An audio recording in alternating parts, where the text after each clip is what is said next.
Mitos. O folclore do mestre André. Marcelo Xavier. Mitos. O folclore do mestre André. Marcelo Xavier. Fotografia, Gustavo Campos. Conforme a nova ortografia. Foi na loja do mestre André que eu comprei uma cornetinha. KKK, uma cornetinha. Ai olé, foi na loja do mestre André. Foi na loja do mestre André que eu comprei um pianinho. Plim, plim, plim, um pianinho. KKK, uma cornetinha. Ai olé, foi na loja do mestre André. Foi na loja do mestre André que eu comprei um tamborzinho. Tum, tum, tum, um tamborzinho. Plim, plim, plim, um pianinho. KKK, uma cornetinha. Ai olé, foi na loja do mestre André. Foi na loja do mestre André que eu comprei um violão. Dão, um violão. Tum, tum, tum, um tamborzinho. Plim, plim, plim, um pianinho. KKK, uma cornetinha. Ai olé, foi na loja do mestre André. Foi na loja do mestre André que eu comprei uma sanfona.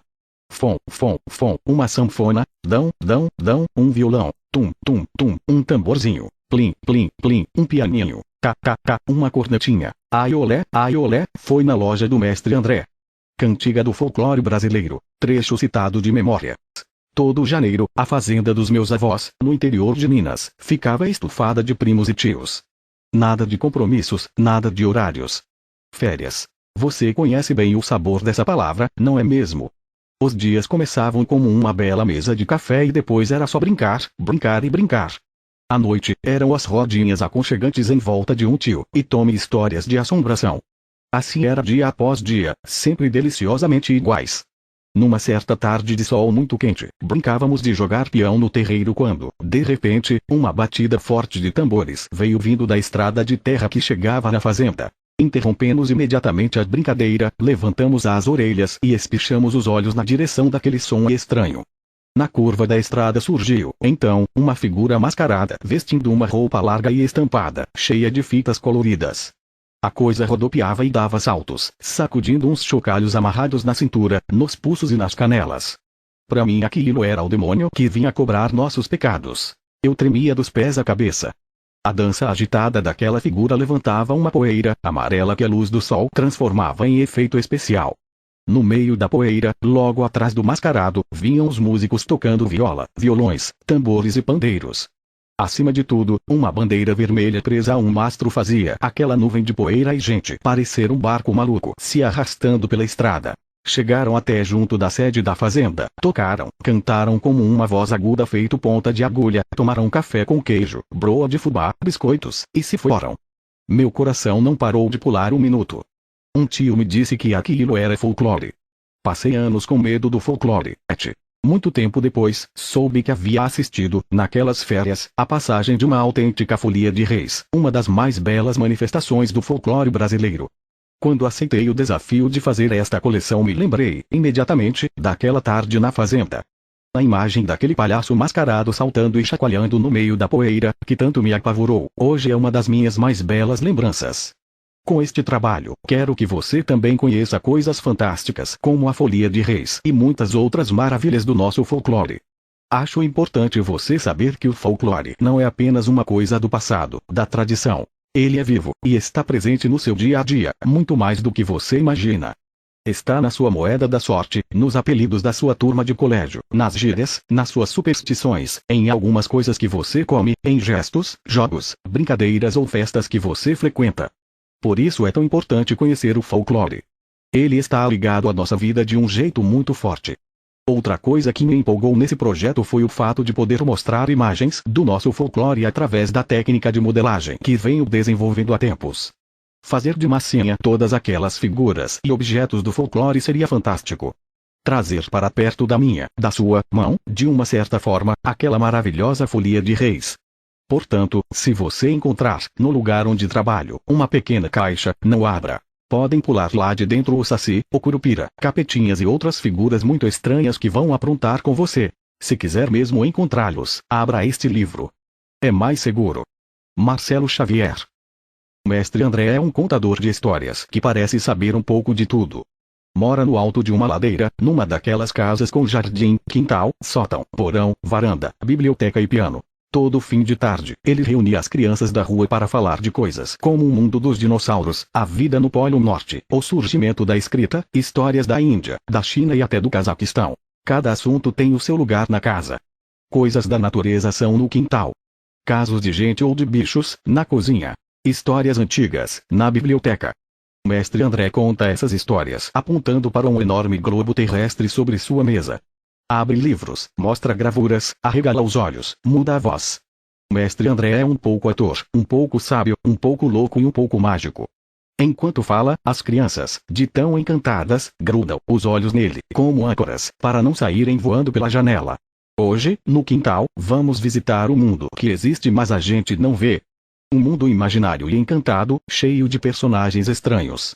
Vamos ao mundo do folclore, para conhecer alguns dos principais mitos brasileiros. O que é folclore, mestre André? Não.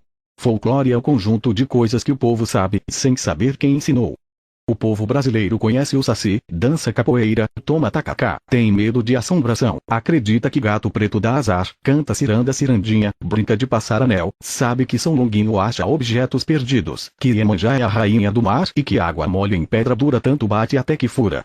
Mas se perguntarmos quem criou ou inventou tudo isso, os mitos, as histórias, as superstições, as danças, as cantigas, as comidas, ninguém vai saber dizer. Porque não existe um autor para essas coisas. Elas são contadas e ensinadas oralmente ou, de uns tempos pra cá, por escrito. Passaram do bisavô pro avô, do avô pro pai, do pai pro filho. Assim, chegaram até os nossos dias. Tudo isso faz parte do folclore brasileiro. Para conhecermos uma pessoa, precisamos saber o que ela sente, o que gosta ou não gosta, o que pensa, o que sabe. Não é verdade? Pois então, o povo é como se fosse uma pessoa. Para conhecê-lo melhor, precisamos conhecer o seu folclore. O que não é nenhum sacrifício, pelo contrário, você nem imagina as figuras, os casos, as músicas, as lendas fantásticas que fazem parte do nosso folclore. E os mitos, mestre André, o que são? Os mitos fazem parte do folclore. São seres fantásticos, que vivem no mundo da imaginação popular. Às vezes têm forma de gente, às vezes de bicho, outras vezes dos dois juntos. Seus poderes sobrenaturais permitem que voem, que se transformem, apareçam ou desapareçam magicamente. O mesmo mito, em diferentes regiões, pode ter características e nomes diferentes. Os mitos brasileiros têm origem portuguesa, africana ou indígena. O Saci Pererê? O Saci Pererê tem sua origem em Portugal. É um moleque negrinho, de olhos vermelhos, com uma perna só. Vive pelado e não se separa do seu cachimbo. Usa na cabeça uma carapuça vermelha, na qual está depositado todo o seu poder sobrenatural. O Saci aparece e desaparece no meio de um redemoinho. Na mata, quando se escuta um assobio longo, já se sabe, ele está por perto. Gosta de montar a cavalo e galopar. É um moleque engraçado e divertido, que adora fazer estripulias. Apaga fogo de fogão, derrama alimentos, dá nós nas crinas dos cavalos, revira os ninhos, embaraça os novelos de linha, quebra a ponta das agulhas e faz um tanto de outras pequenas maldades. O Saci não atravessa córregos nem riachos. Persegue as pessoas e só interrompe a perseguição para desfazer nós em cordas ou tecidos, atirados no caminho pelo perseguido. Monteiro Lobato, no livro O Saci, ensina que o melhor jeito de se pegar um é com uma peneira de cruzeta. Esse tipo de peneira tem duas taquaras mais largas que se cruzam bem no meio dela. O método é simples. Quando o vento trouxer um redemoinho de folhas secas e poeira, joga-se a peneira, emborcada, sobre ele. Como em todo redemoinho há um saci, ele ficará preso debaixo da peneira. Depois disso, coloca-se o saci dentro de uma garrafa e tapa-se com uma rolha. Importante, não esquecer de riscar uma cruzinha na rolha, pois é ela que prende o saci na garrafa. Além disso, é preciso lembrar de tomar a carapuça dele e escondê-la bem escondida. Sem a carapuça, o saci não é ninguém. Agora, uma dica para você: o saci não incomoda quem usa um saquinho de pano no pescoço, com dentes de alho descascados.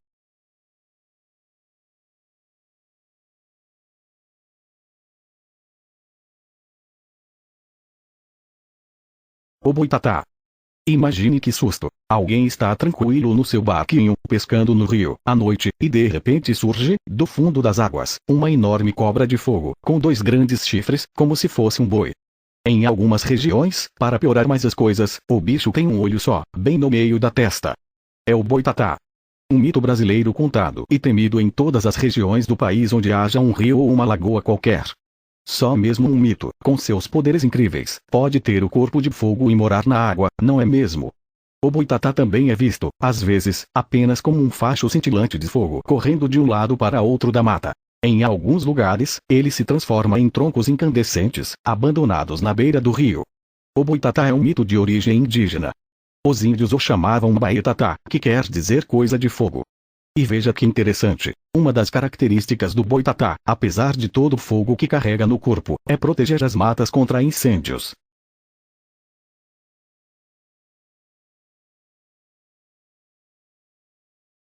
O lobisomem. Diz a lenda que, quando uma mulher tem 7 filhas e o 8º filho que nasce é homem, esse menino será um lobisomem. Sempre pálido e muito magro, de nariz arrebitado e orelhas compridas, o menino cresce como uma criança qualquer. Porém, logo que completa 13 anos, começa a viver sua triste sorte. Na primeira noite de terça ou sexta-feira depois do seu aniversário, enquanto todos dormem, ele sai de casa, silenciosamente, e vai até uma encruzilhada. Ali, observado apenas por uma coruja e por outros bichos noturnos, começa a se transformar em lobisomem.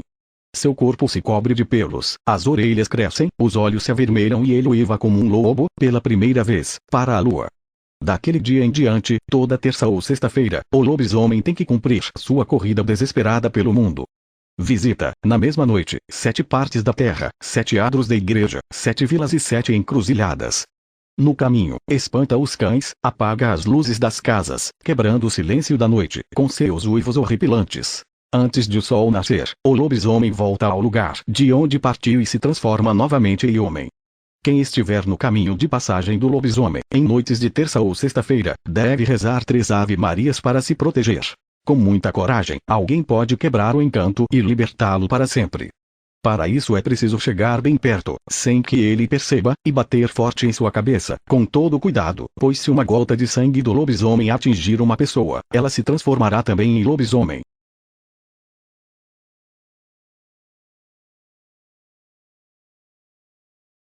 O curupira. No fundo das matas, bem longe das cidades e das aldeias, quando soam gritos longos e estridentes, é o curupira que se aproxima. O melhor que se faz é sair dali correndo. O curupira é um anão de cabelos vermelhos, dentes verdes e com os pés virados para trás. Para os índios, ele é o demônio da floresta. Corre atrás deles, enfurecido, para bater e até mesmo matar. Para se protegerem, quando se afastam de suas aldeias, os índios deixam pelo caminho penas de aves, abanadores e flechas. O curupira é o protetor das árvores e dos animais. Batendo nos troncos das árvores como se fossem tambores, testa a resistência delas, quando ameaça cair uma tempestade. Ele odeia os homens que caçam e destroem as matas. Por isso, gosta de deixar os caçadores perdidos dentro da floresta. Quem vê o curupira perde totalmente o rumo, não sabe mais achar o caminho de volta. Para atrair suas vítimas, o curupira, às vezes, chama as pessoas com gritos que imitam a voz humana. As histórias do curupira são contadas em todo o Brasil. Em algumas regiões, ele tem o nome de caipora ou caapora, e aparece, frequentemente, montado em um porco do mato.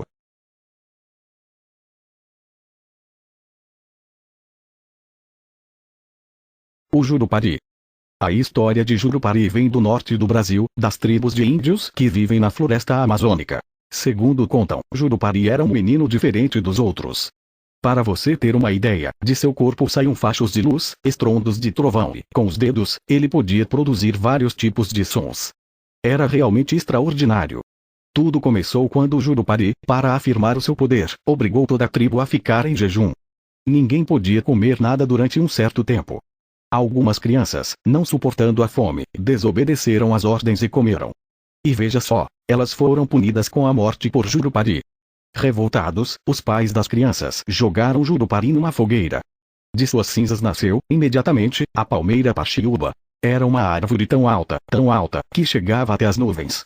Por ela, na mesma noite, Jurupari subiu ao céu. Lá encontrou o sol, que queria se casar. Claro que o sol não se casaria com qualquer uma. Teria que achar uma mulher perfeita. Então, Jurupari foi mandado de volta para procurar uma noiva para o sol, e também para mudar alguns costumes na terra.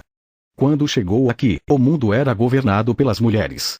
A primeira coisa que Jurupari fez foi passar o governo para a mão dos homens. Para conseguir isso, criou festas das quais só os homens participavam e ensinou-lhes alguns segredos. Porém, nem todos os homens podiam conhecer esses segredos. Apenas os fortes, os corajosos, que sabiam suportar a dor. Os adolescentes também participavam das tais festas, mas só depois de passarem por várias provas de coragem e resistência. As festas de Jurupari atravessaram o tempo e acontecem, até hoje, em algumas tribos da Amazônia. Nelas, os homens usam máscaras, dançam e tocam instrumentos de sopro. O principal deles é uma longa trombeta, feita de paxiúba, a palmeira sagrada, que produz um som cavernoso e profundo, de arrepiar. As mulheres e os rapazes que ainda não passaram pelas provas não podem ouvir esses sons, nem ver as máscaras, os instrumentos musicais e os adereços usados pelos homens nas danças de Jurupari. Enquanto isso, até hoje, Jurupari procura uma noiva para o sol, que continua solteiro.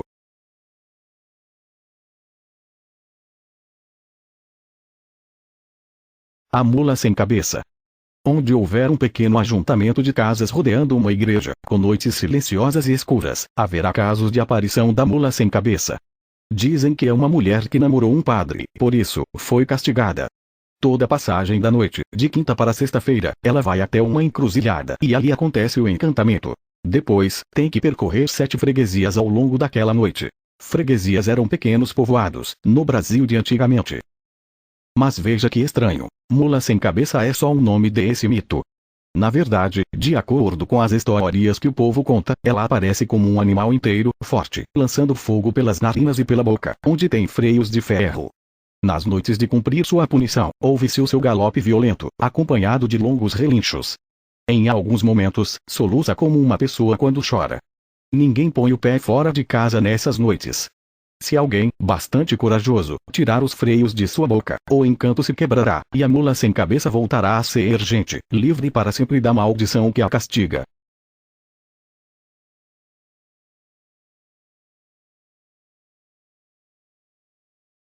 O boto.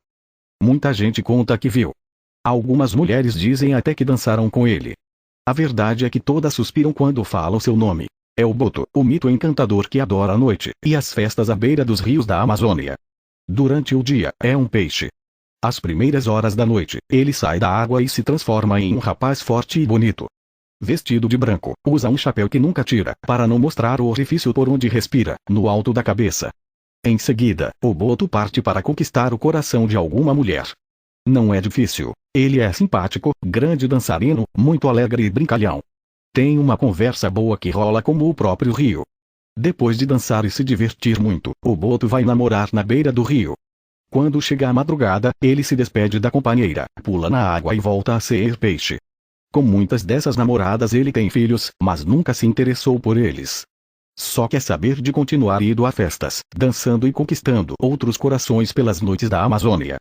Para quem quer conquistar o coração de alguém, nada melhor que um amuleto da sorte feito de olho de boto, seco e preparado por um pajé de alguma tribo amazônica. É irresistível.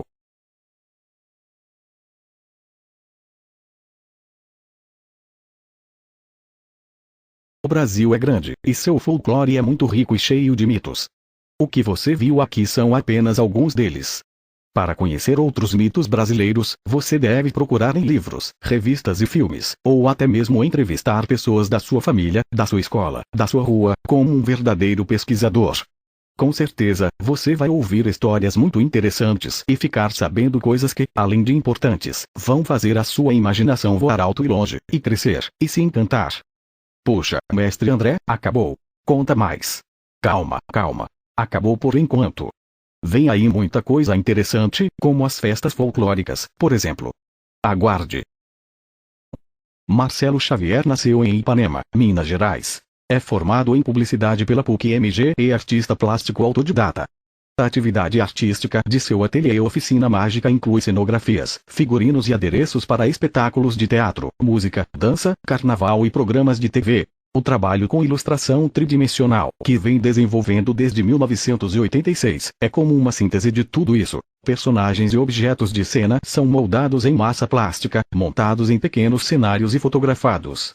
Autor de vários livros premiados, entre eles, O Dia a Dia de Dada, Tem de Tudo Nesta Rua e Asa de Papel, da Formato, Marcelo inaugura, com este mitos, a coleção O Folclore do Mestre André, que reúne a ilustração tridimensional e textos informativos sobre diversas manifestações do folclore brasileiro.